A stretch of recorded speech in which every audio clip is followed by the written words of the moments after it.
Hi everyone, Darren Hunter here with the Outsourced PM podcast show. I am with the one and the only Michael Sanz, who is our virtual assistant expert. I'm simply the interviewer, but we've covered some great topics. I really encourage you to go back into our library. We've just covered some really good topics, getting really deep and meaty with how virtual assistants can change your property management team. Today, we're going to be talking about the top 7 big mistakes that virtual assistant companies make. Now, Michael, I don't think there's any secret out there. How many virtual assistant companies are there? Hundreds, probably thousands.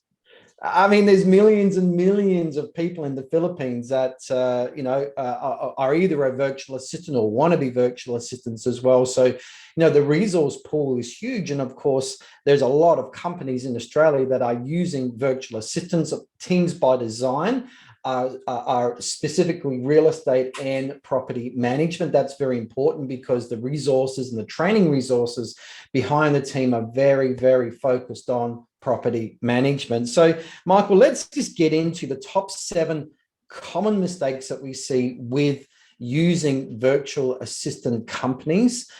We also covered in a couple of podcasts back the 5 dangers of doing it yourself or hiring your own virtual assistant without a virtual assistant company. We do not recommend that you deal with people direct because you've got all sorts of dangers that are waiting for you. We do cover it in that podcast.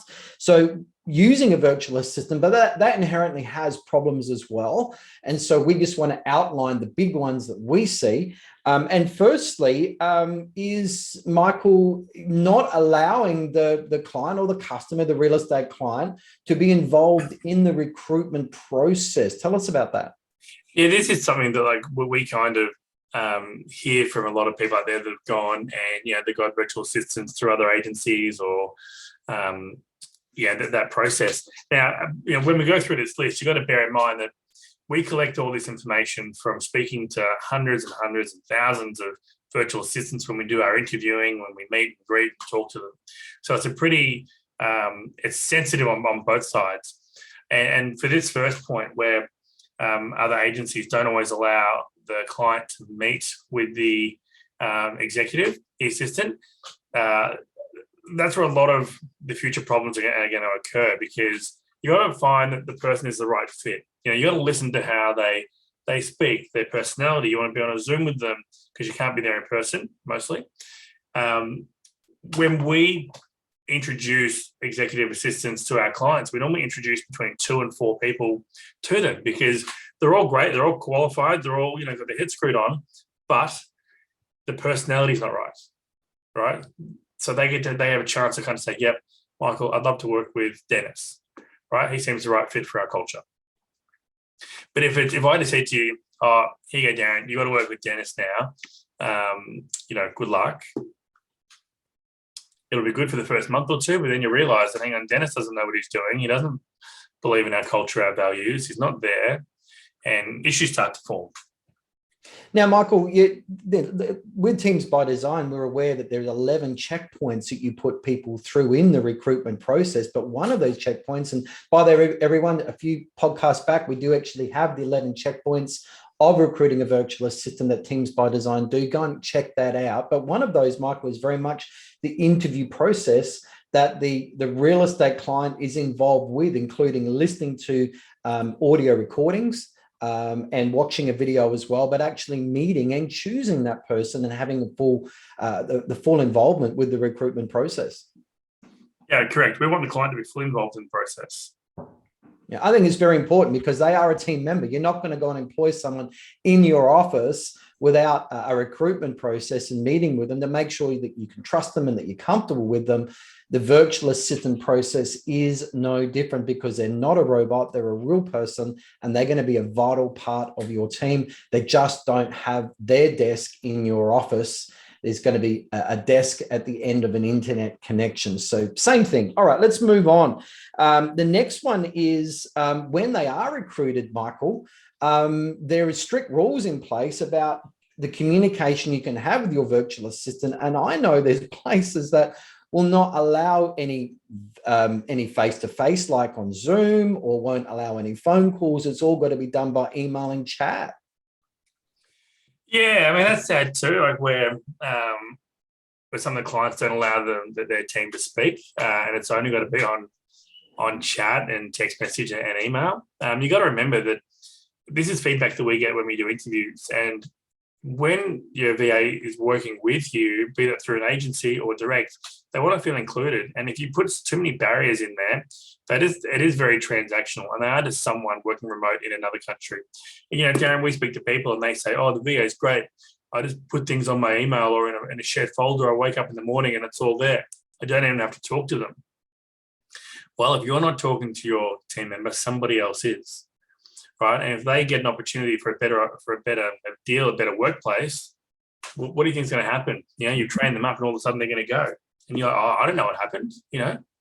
They're not robots. They are a vital team member and need to be involved, in that. In fact, Michael, we've heard of the teams that actually have the virtual assistant at the other end of Zoom, and they just keep Zoom open so they can talk to them at any time, just like a desk. They're sitting next to them at their desk, but instead their desk is next to their Zoom window and they can see them through Zoom, but Zoom's open all the time. Oh, totally. And then, I was in an agency in Florida recently, and they've got virtual assistants from like Mexico, Philippines, Spain, and they are like one big screen there. Like in the reception area, you walk in and there's the screen, and the virtual assistants are all there. So they get to see that whole hustle and bustle of everyone walking in and out of the office. All right. Well, the next one is where virtual assistants. Now, we understand, particularly before COVID and things like that, there was a work center where they all traveled to. But the problem with that, Michael, and I know that with the virtual assistant event that you did just a few weeks back in Manila, I remember, and I was watching the event online because you were there, of course, doing an educational day for people that were wanting to become VA. So, of course, you can just pick and choose people out of the room. But what were some of the times that people were traveling? I mean, there was even one, they were doing up to 6 hours a day in travel.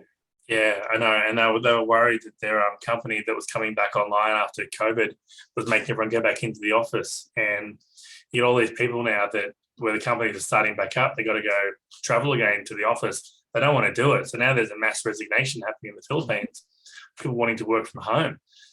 Jan, we spoke to someone, Dennis and I, that traveled 4 hours each way a day. So imagine doing a 9-hour shift on top of 8 hours of travel, and your number one value is family. You're doing everything for your family, and you were the female, the mum that was doing all that work while the dad did some other role. Imagine that. Imagine only having like 7 hours of your day, and you need to sleep. Absolutely. And the travel is crazy. It's not, get on a bus and get on a train and have a coffee along the way. And it's Philippines crazy Manila traffic. It's just, and it really rattles people. And now when they were forced into COVID, forced into working from home, now they realize they got their life back. They got more time for their families. They don't want to go back. So, the model of where they make them travel to a workplace, a call center is old, outdated. Michael, you've always had your people working from home. And there are some inherent problems with that. Part of your 11 checkpoints is you make sure they have the right internet speed, all of those sort of things, so they can suitably work from home. 100%. I mean, one thing COVID changed in the Philippines, I guess it did the rest of the world too, was being able to ensure you could have a team member that could work from home in the comfort of their home. No different to, Darren, we would, have a jacket on or a nice top on, but then we were wearing our board shorts. Some people would tell us in their meetings that they're actually wearing their underwear in their Zoom meetings, right? It was people working from home and it's a contagious environment. But now seeing people being forced to go back to work it's a massive concern for people in the Philippines. And, I spoke to a few people, obviously we interview a lot of people. And one of the biggest feedback I guess I get from our team is that they hear from me. I reach out and I talk to them, I communicate with them, and like we're all on the same level. And there's no real hierarchical structure like in an office where someone sits in a trophy office. I noticed that a lot of people that work in virtual assistant companies, they never meet upper management. They never meet the owners. They never meet the people that are kind of, trying to build the business. And there's a massive disconnect there. And all they have is their little team. And essentially it's working, building miniature sweatshops. Right. And let's just move on to the next big mistake is these virtual assistant companies running sweatshops. They're running, like caged hens. These people coming in and it not just their working conditions when they sit down and start doing their work. It's the crazy security requirements. It's like a military facility where they've got they've got to give up their mobile phone. What are some of the things that you've heard, Michael? Yeah, totally got to give it mobile phones. They can't communicate with their family during their shifts. Only some people, for example, working with UPS, when COVID hit, they locked everyone they locked inside the building for like 8 weeks. They couldn't go home to their family and they had no notice either. They came to work one day, lockdowns were coming, they closed the office, no one could get out. The work conditions can be very bullish. The fact that there's no visibility from the floor to the management is a major concern. There's that saying, I know I've said it before, where there was an image I saw and it's a picture of all these monkeys climbing up a tree, and up the top of the monkeys, they're the directors and the CEOs and the upper management, and they're looking down on the monkeys that are working, doing all the time tasks for them, looking down at the monkeys, and they see everyone looking back up at them. So they look down and they see everyone smiling, down them. But then the guys on the ground, the monkeys on the ground that are looking to climb up, all they can see is when they're looking up at the monkeys are assholes, right? And that's kind of like the same thing in like Philippines and VA companies. Upper management, all they're worried about is collecting the dollars and thinking everyone's okay and trying to build a team. But the team are struggling with no motivation. They don't get to meet the owners. They don't get to communicate. They're kind of thrown at work that they don't necessarily want to do, may not be the right matching. And Darren, with our company, we don't win every listing appraisal with people wanting to get a virtual assistant. And it could be on pricing. It could be on, different training structures and things like that. It's personality, right? It's relationship. It's what value can that company give to the person that needs help. Absolutely. So another, occupational health and safety rules in the Philippines. What are they like? Oh, do they have them? I was going to say, do they have them? Because it sounds like they don't. So people do make up their own rules. It can be, these Philippine workers can be in a very sad place. It's very corrupt there, Dan. Like, it's very corrupt. They do have work standards. They do have things like that, but I haven't really seen them enforced too much because of how corrupt everything is. We know agencies, Darren, and you've known agencies too, where you wanted to give your assistant bonuses or money and so on, and the VA doesn't get it. Like, they don't get the money that you paid that company to give that person as a bonus. Yep. Right? They hold on to it, or they hold on to a percentage of it. Like, we don't hold on to anything. Darren, if you wanted to pay your executive $100 or $500 or whatever, we could put it to your invoice, right? But we don't take a cent of that. That goes directly to the consultant. Well done. All right, well, let's move on. In a lack of culture, a lack of family. So I know that with Teams by Design, you're very strict, very serious about creating a good culture. And so when you went to see the team and you flew some crazy miles over a number of islands in the Philippines just a few weeks back, you did a lot of island hopping to see each of your teams on those. But what were some of the things that you got up to? What were some of the things that you did to create culture? Lots of alcohol, Darren. There was lots of alcohol. The team know how to drink. They definitely know how to drink. They definitely know how to party. Given with COVID, we weren't able to meet so many of our team physically, face to face. So Dennis and I the first trip was to Manila, and it was no work talk. It was we hired out bowling alleys, restaurants, bars, and let the team let their hair down. They could meet each other in person, and that was really, really inspirational and mind blowing for all of us.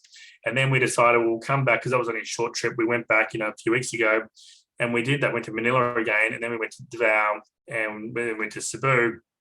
And it was just to thank the team, to kind of let them know how much we appreciate everything that they do, and made them feel like they're the number one people. I mean, they're the number one. We wanted them to actually acknowledge and feel that.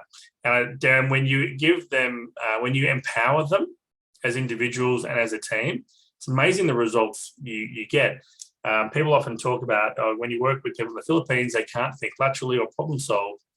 But it's because they're never really given an opportunity to take full ownership of situations. And yeah, some people in Australia can't even problem solve, Darren. But I find by empowering the individuals that they find this way of, working together, building their own culture. And now they all feel like they're family, because they're part of a group. And we had people bring their family along to some of those catch-ups. Yeah. And, time off. So Bev, just this week, I need such and such afternoon off. She sends us an email. We know she works hard. And, we want her to have, to be happy. If she needs some time off, it's a given, because we still run a give and take environment, don't we, Michael?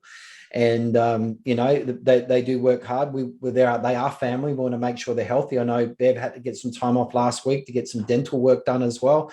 All those sort of things there. It's all part of that culture. And, they are valued team members. You look after them, they will look after you. And the loyalty that you get from these people when you look after them is amazing. They're just with you, and they'll carry you through for years and years and years. And if they're happy, they will stay with you forever.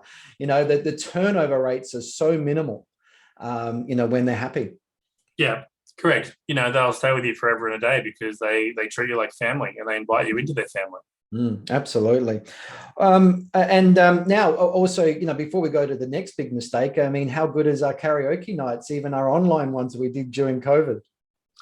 I know they love karaoke, although we missed out on going to a KTV, which is karaoke, when we were on the last trip, because we couldn't find a place that was open or that had available space. But Dennis and I love a sing off with them. They do love that. And yeah, when we did online karaoke during COVID, a lot of them nailed it.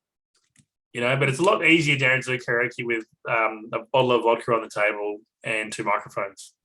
Yeah, I know that they're a lot of fun. They're absolutely a lot of fun, and just when you're with them as well, it's so much fun. And their culture and their hospitality and all of those sort of things just shine through. Just wonderful, wonderful people. Now, the next one, I think we probably already covered, but is not valuing them. I think we've covered that pretty well. That is an issue, but paying poorly. Now, okay, the Philippine people are not paid at the same level as our workers are in Australia and New Zealand, but they don't have $1 million mortgages like we have here in Australia and New Zealand as well. But the VA companies out there are just paying so low. What are some of the issues with that? I think that the two mindsets here, or more than two, but you got the people in the Philippines that are doing freelance work, and so they typically charge higher amount per hour, but they're only getting minimal hours per week. And then you get those that are full-time, continuous, steady employment. And every dollar makes a big difference. We don't pay minimum wage. We pay well above minimum wage. We also pay, I guess people know in the Philippines, they work on America time zone 2, which is the graveyard shift. They're starting at 11 p.m, finishing at 8 a.m, and they don't get to do, they're sleeping during the day. So there's normally a premium when people do that type of shift. Our hourlies, Darren, are comparable to the graveyard shift. So it's really important that people kind of feel valued in exchange for the time that they're giving. And we see a lot of people they hire people from out in the provinces, which have got poor internet, poor work conditions. That's where you hear the cows and the cattle and the chickens and that in the background. They get paid peanuts, but their cost of living is cheaper, and so they don't really mind. We don't differentiate between a province and a city. We look at what are the noises in the background. How do we make sure there are no noises, and so on. But paying, you'll lose staff if you pay them too low. Absolutely. Yeah. And you pay them right, they'll stay, and you get that stability. Once you've got a good virtual assistant doing the right things, it just works. And it's just it just stabilizes that part of your business, and it turns it into a set and forget situation. And that's what a virtual assistant does for you. It takes the burden off your team. So of course, Teams by Design are specialists in property management. Go to teamsbydesigntasks.com. That's teamsbydesigntasks.com for a list of 30 things that you can possibly outsource to virtual assistants. But Michael, what's the best way for people to get in contact with you if they want to chat to you further? Yeah, so go to teamsbydesign.com, contact us, drop us a message, and we'll book a time in to have a chat. Cool. And of course, if you've received this podcast by email, there's a link there as well where you can book directly into Michael's diary and speak with them on virtual assistants. So it's another good podcast down pat there. Thanks, everybody. And we'll see you on the next podcast. Bye.